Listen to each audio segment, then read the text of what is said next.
Здравейте в новото ми видео. В това видео ще ви покажа как може да си направите холограма с неща, които може да намерите подръчни в къщи.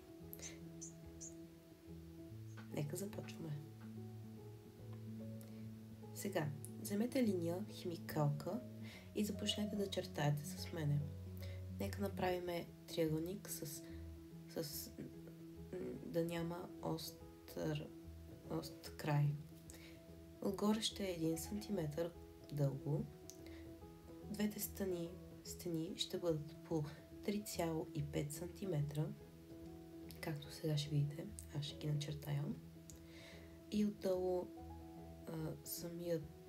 самото дъно на триъгълника ще бъде 6 см.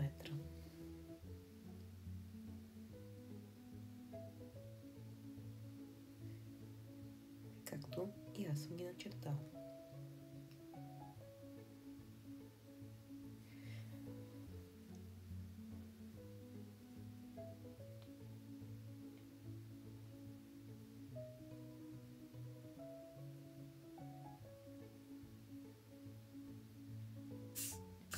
Сега сме готови.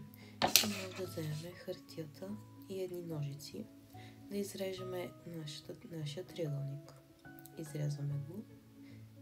Сега изрязахме го. Може да видите как се получи отпреде и отзаде.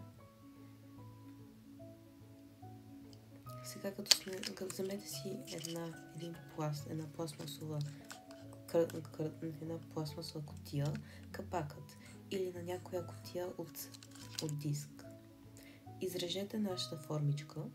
Сега като сме изрязали, може да направете 4.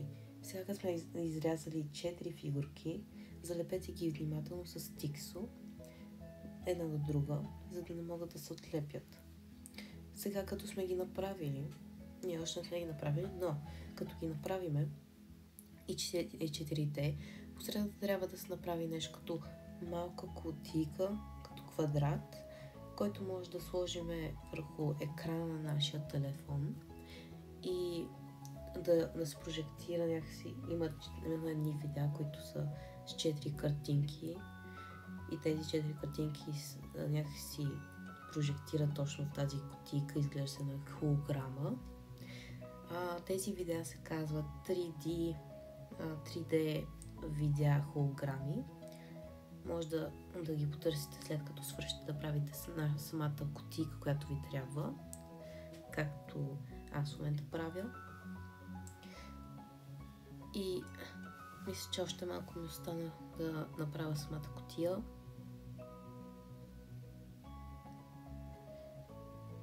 Доста е трудно да се направи като я лепа с тиксо.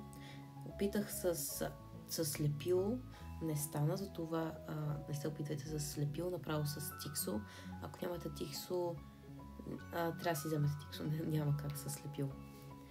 Сега вижте как сме си направили кутийката, тя е готова. И сега ще трябва да си сложа телефона. Нали?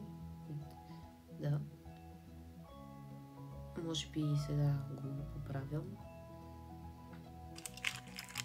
Така.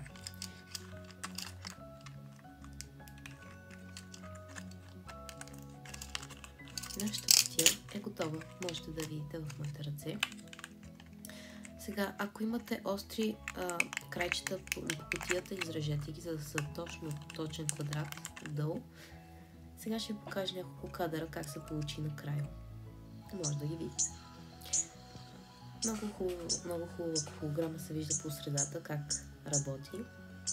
Това е едно пиле, върти се в кръгче. Да. После имаме една синя медуза, тя е моята любима от всичките животни и неща, които съм сложил като холограми. Това ми е любимото. Как изглежда. Да. Много ще ми хареса, ако се абонирате и харесате това видео. Ще е много полезно за мен.